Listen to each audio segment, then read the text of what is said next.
You want to ride it, Tetsuo? I customized that bike for myself. It's too wild. You couldn't handle it. I don't see how you can ride something crazy like that, man. I could. If you want it so bad, then steal one yourself.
We've got reports of biker gangs fighting near the intersection of Highway 14 South.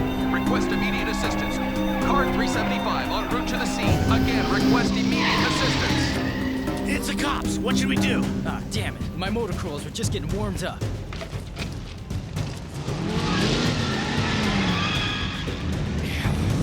Bastards! Let's go, Tetsuo! I'm coming! Damn them! Come on!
enough already!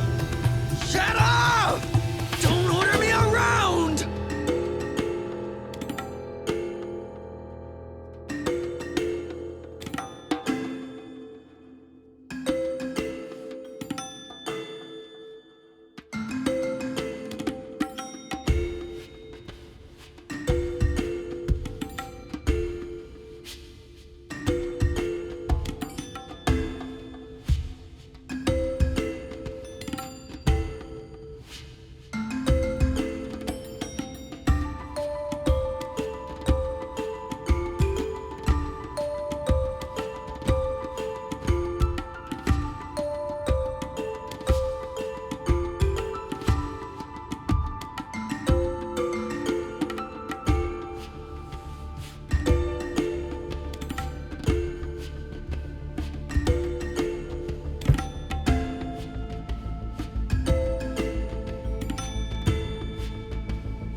We should get out of here now! Hey!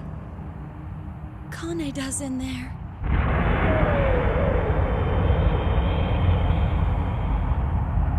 Tetsuo?